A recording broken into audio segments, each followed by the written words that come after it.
وقال النبي صلى الله عليه وسلم إذا قمت في صلاتك فصل صلاة مودع ولا تكلم بكلام تعذر من غدا واجمع الإياس مما في أيدي الناس أو كما قال رسول الله صلی اللہ علیہ وسلم۔ حدیث پاک کا ایک بہت چھوٹا سا واقعہ میں نے آپ کے سامنے بیان کیا۔ روایت کر رہے ہیں حضرت ابو ایوب انصاری رضی اللہ تعالی عنہ۔ وہ فرماتے ہیں کہ ایک آدمی آیا اور اس نے رسول اللہ صلی اللہ علیہ وسلم سے عرض کیا، اذنی، مجھ کو نصیحت کیجیے، ایڈوائس می، لیکن ساتھ میں کیا کہا، وَأَوْجِزْ، مگر بہت چھوٹی نصیحت کیجیے، لمبی تقریر نہیں کیجیے، یعنی بہت شارٹ کیجیے۔ تو یہ امت کے لیے اللہ کا تربیت کا غیبی نظام تھا۔ جو چیز ہماری ضرورت ہے وہ صحابہ کرام رضوان اللہ علیہم اجمعین کے دل میں اللہ ڈالتے تھے۔ تو ہم جیسے لوگوں کے لیے، علماء کے لیے، داعی کے لیے، نصیحت کرنے والے کے لیے گویا ایک نقطہ مل گیا، جو سامع ہے اس کی رعایت، کیونکہ نبی پاک صلی اللہ علیہ وسلم نے اس کے جواب میں 3 چھوٹے چھوٹے جملے کہہ دیے اور بس اتنے پر نصیحت ختم ہو گئی۔ حضرت ابو ایوب انصاری رضی اللہ عنہ جو اس روایت کو بیان کر رہے ہیں، آپ جانتے ہیں ایک بہت بڑے صحابی تھے۔ ان کی عزت کی بات یہ ہے کہ جس وقت ہجرت کے لیے نبی کریم صلی اللہ علیہ وسلم مکہ سے مدینہ پہنچے تو مدینہ والے صحابہ تھے، وہ تو بہت محبت کرتے تھے۔ ہم آج کے زمانے کے لوگ بھی اس وقت ہوتے، ہمارا ایمان بہت کمزور، عمل بہت کمزور، محبت بہت کمزور، اس کے باوجود ہم میں سے ہر ایک کا دل چاہتا کہ حضور ہمارے گھر میں مہمان آ جائیں، تو ہم بھی اپنے اعتبار سے اپنا مکان صاف کر کے دھو کر کے رکھتے اور دروازہ بھی کھلا رکھتے کہ شاید حضور کو پسند آئے تو ہمارے گھر میں آئے۔ اور نبی کریم صلی اللہ علیہ وسلم کا پہلے سے کوئی مکان تعین نہیں تھا کہاں اتریں گے۔ اب آپ سمجھتے ہیں اس وقت صحابہ کے دلوں کی تڑپ کیسی ہوئی، ہر صحابی کس طرح چاہتا ہوگا کہ حضور کو میرا مکان پسند آئے اور حضور میرے گھر میں آ جائیں۔ تو ہر آدمی یہ تڑپ رکھتا تھا میرے گھر میں نبی پاک صلی اللہ علیہ وسلم آئیں۔ ہر ایک نے اپنے گھر کو کیسا صاف کیا ہوگا۔ اور حضور صلی اللہ علیہ وسلم کو صحابہ سے محبت تھی اور صحابہ کی محبت کو جانتے تھے۔ اب وہ کس کو پریفر کریں، ترجیح دیں کہ میں اس گھر میں جاؤں گا اس میں نہیں جاؤں گا، کسی کا دل ٹوٹے گا۔ تو اس لیے حضور صلی اللہ علیہ وسلم نے کیا فیصلہ فرمایا کہ اونٹنی کی جو لگام ہے، مہار ہے، آپ نے فرمایا دیکھو میں نے اس کو چھوڑ دیا، میں اس کو کہیں ہینڈل نہیں کروں گا۔ کیا ہوگا، جہاں اونٹنی اللہ کے حکم سے ٹھہرے گی وہی میرا ہوسٹ ہوگا۔ اب اونٹنی بیٹھتی تھی تو لوگ اس کو دھکا مارتے تھے، اڑ جاؤ آگے چلو، ہر آدمی اپنے مکان کی سوچنے لگا۔ یہ عجیب محبت کی بات رہی ہوگی، صحابہ کی بہت پیار تھا آپس میں، اللہ ہم کو بھی اس کا حصہ نصیب فرمائے۔ ایمان نام ہی محبت کا ہے، اللہ سے محبت، حضور سے محبت، صحابہ کا آپس میں محبت، پیغمبروں سے محبت، اور نیچے آ کر اپنے والدین سے محبت، اپنے بھائیوں سے محبت، چھوٹوں سے۔ ایمان کا سسٹم عجیب ہے، پورے عالم میں محبت محبت محبت۔ تو وہ اونٹنی کو دھکیلتے تھے، اڑ جاؤ، تو اونٹنی اٹھتی تھی، چلتی تھی۔ آخر میں جس کو آپ کہیں گے آج کی زبان میں لاسٹ ڈیسٹینیشن اونٹنی کا کہاں ہوا، وہ تھا گیٹ حضرت ابو ایوب انصاری رضی اللہ عنہ۔ بس پھر لوگوں نے بہت اس کو دھکا مارا، اٹھو، وہ نہیں اٹھی۔ آخر میں نبی پاک صلی اللہ علیہ وسلم نے فرمایا کہ اللہ کی جانب سے یہاں ٹھہرنا میرا طے ہو گیا۔ پھر بہت خدمت کی، وہ سب مجھے نہیں بتانا، چھوٹا حدیث کا ٹکڑا ہے۔ آخر میں اتنا انہوں نے اس کے بدلے دین کی خدمت کی، حضرت ابو ایوب نے پوری زندگی اللہ کی دعوت میں لگا دی، دین کے تقاضوں میں لگا دی، حتیٰ کہ آخری سفر جو ان کا ہوا وہ قسطنطنیہ والا ہوا صحابہ کا، اللہ کی راہ میں نکلے، وہ قسطنطنیہ کا سفر تھا، اس سفر میں بیمار ہو گئے تو اپنے ساتھیوں سے کہا کہ دیکھو اگر میں مر بھی جاؤں تو مجھے کہیں دفنانا نہیں، بلکہ جہاں آپ لوگوں کا آخری پڑاؤ ہوگا، آخری منزل، وہاں تک میری لاش کو ساتھ لینا، تاکہ آپ کا جو سفر ہے اللہ کی راہ میں وہ میرا ادھورا نہ رہ جائے۔ اور ساتھیوں نے ایسی ہی وفا کی، انتقال ہوئے تو ان کی لاش کو ساتھ لیا۔ کبھی کبھی حضرت مولانا عمر صاحب پالن پوری رحمۃ اللہ علیہ، جس نے دیکھا ہوگا، بڑی میٹھی آواز تھی، بہت عجیب بولتے تھے، بہت آسان بولتے تھے، پیاری زبان تھی، فرماتے تھے دیکھو ابو ایوب انصاری نے اللہ کے یہاں یہ بولنے کا موقع دنیا میں رکھا، کہیں گے اللہ جب تک زندہ تھا تو آپ کے راستے میں چلتا تھا، اللہ جب آپ نے میری روح نکال لی تو میری لاش بھی آپ کے راستے میں چلتی ہے۔ ایسا ابو ایوب انصاری نے پھر واپس اس نعمت کے بدلے دین کے ساتھ کیا۔ اللہ ہم کو بھی اس کا حصہ نصیب فرمائے، ہم اپنا وقت اسی طرح، اپنی جان اور اپنی مال اللہ کی راہ میں دینے والے بن جائیں۔ تو ابو ایوب کہتے ہیں کہ اس آدمی نے سوال کیا، عزنی واوجز، advice me but very short, ہم ہوتے تو بہت غصہ آتا کہ مجھے ڈکٹیٹ کرتا ہے، لیکن نبی پاک صلی اللہ علیہ وسلم کی شان تھی، وما ارسلناک الا رحمۃ للعالمین۔ آپ نے صرف 3 جملے بتائے جواب میں۔ پہلا جملہ کہا اذا قمت فی صلاتک فصل صلاۃ مودع، جب تم نماز کے لیے کھڑے ہو جاؤ تو تمہارے ذہن میں یہ خیال آنا چاہیے کہ اگر یہ میری زندگی کی آخری نماز ہو تو یہ کیسی ہونی چاہیے۔ جب آدمی کسی نماز کو اس انٹینشن سے پڑھے گا کہ کیا پتہ یہ میری آخری نماز ہو، تو وہ کس دھیان سے پڑھے گا۔ تب جو نماز میں خیالات آتے ہیں ادھر ادھر، سب یہ کچھ نہیں ہوگا، بلکہ آدمی سبحانک اللہم بہت دھیان سے پڑھے گا، الحمد بہت دھیان سے پڑھے گا، رکوع بہت دھیان سے کرے گا، سجدہ۔ گویا نبی پاک صلی اللہ علیہ وسلم نے نماز پڑھنے والوں کو نماز میں استحضار کا سلیقہ بتا دیا۔ تو یہ عبادات سے متعلق جملہ آپ نے فرمایا کہ جب تم نماز کا ارادہ کرو تو ایسے نماز پڑھو جیسے یہ تمہاری آخری نماز ہو۔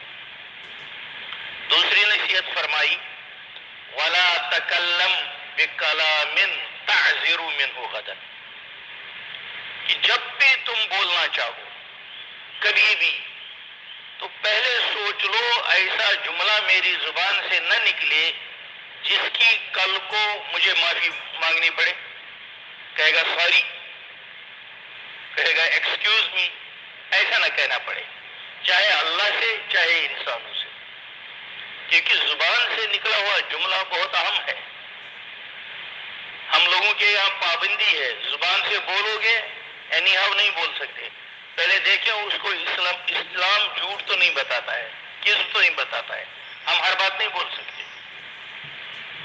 ہم زبان سے کسی کی غیبت نہیں کر سکتے، ہر آدمی کے بارے میں جو چاہے وہ ہم تبصرہ کرے نہیں ہو سکتا۔ اس لیے فرمایا کہ ایسی بات زبان سے مت نکالو جس کی کل کو قیامت میں معافی مانگنی پڑے۔ ایک دفعہ ہمارے ایک بڑے بزرگ تھے، حضرت قاری صدیق صاحب باندہ والے رحمۃ اللہ علیہ، بہت بڑے بزرگ تھے، تو ہمارے یہاں آئے تو انہوں نے جو وہاں کے ہمارے بزرگ تھے، تبلیغ کے امیر تھے، انہوں نے تقاضا رکھا جیسے پہلی بار آ رہے ہیں تو ہمارے مرکز میں آئے، تو ہم سیدھا ایئرپورٹ سے وہاں جائے، وہاں صرف پرانوں کا مجمع تھا اور علماء تھے، پرانے لوگ تھے، سب ذمہ داران اور علماء تھے۔ تو حضرت نے ایک بات عجیب بتائی، فرمایا دیکھو زبان سے دیکھ بھال کر بولا کرو. کبھی جملہ بہت چھوٹا ہوتا ہے، اس کا نقصان اتنا ہوتا ہے کہ ساری زندگی کا عمل ختم ہوتا ہے. پھر حضرت نے مثال دی. وہ یو پی کے تھے، باندھا علاقے کے، لکھنؤ کے قریب. فرمایا کہ ایک دفعہ ہمارے یہاں ایک مدرسے میں جھگڑا ہو گیا. تو وہاں کے جو بڑے مولانا تھے انہوں نے دوسرے نئے مولانا کے سامنے کہہ دیا، ارے تم کیا سمجھتے ہو، یہ مدرسہ میں نے ایسے بنایا، لوگ مجھے گھروں سے دھکا دیتے تھے، میں ان کے گھر میں جاتا تھا، لوگوں سے میں مانگنے جاتا تھا، وہ وہاں سے گالی دیتے تھے، ایسے ہی نہیں بنا.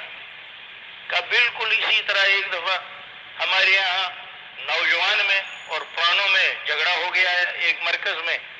تو ایک دن بہت آپس میں بات بڑھی، تو میں بھی موجود تھا.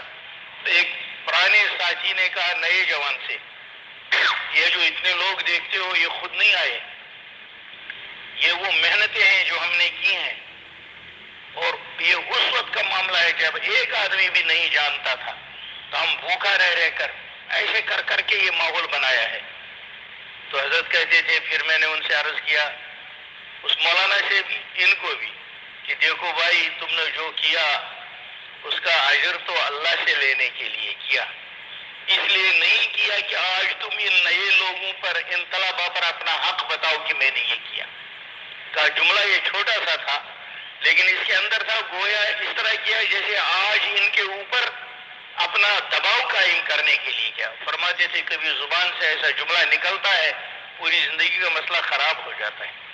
تو اس لیے یہاں نبی پاک صلی اللہ علیہ وسلم نے ہدایت دی تھی کہ زبان سے جب بھی کچھ بولو، ولا تکلم بکلام، کوئی ایسی بات مت بولو کل کو جس کی معافی مانگنی پڑے. جھوٹ بول دیا اللہ مجھے معاف کر دے، غیبت کر لی معاف کر دے، اور جس آدمی کا حق ہے اس سے معاف کرانا. تو دو ہو گیا. پہلی بات قلب سے متعلق تھی، دل سے متعلق تھی، روح سے متعلق تھی، کہ نماز شروع کرو تو ایسی تصور ہو جیسے میری آخری نماز ہے. اور دوسری بات یہ اعمال سے متعلق ہوئی. اور تیسری بات فرمائی نبی پاک صلی اللہ علیہ وسلم نے، آخری بات، وَأَجْمِعِ الْإِيَاسَ مِمَّا فِي أَيْدِ النَّاسِ، لوگوں کے پاس جو کچھ ہے، جو کچھ لوگوں کے پاس ہے تم اس کی طرف دھیان مت دو. دنیا والے کچھ دینے والے نہیں ہیں. لوگوں کے پاس مال ہے، لوگوں کے پاس عہدہ ہے، لوگوں کے پاس سب کچھ ہے، لیکن ان کی طرف امید مت باندھو. سبب کے مطابق اختیار کرو، لیکن فیصلہ کیا ہوگا وہ نگاہ اللہ پر رہے. اگر یہ بات ہماری سمجھ میں آئے گی تو ہمارے قلوب کا بڑا بوجھ کم ہو جائے گا. کسی کو دل میں بوجھ ہے، فلاں دوست کو گیا تھا فلاں کام کے لیے اس نے مدد نہیں کی، فلاں چچا کو گیا تھا پیسہ ادھار لینے کے لیے اس نے نہیں دیا، فلاں آدمی کے پاس گیا تھا اس کام کے لیے اس نے نہیں کیا.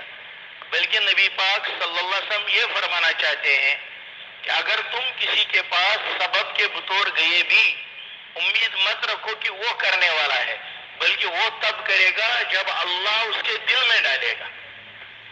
پیسہ ادھار تب کوئی دے گا جب اللہ اس کے دل میں ڈالے گا.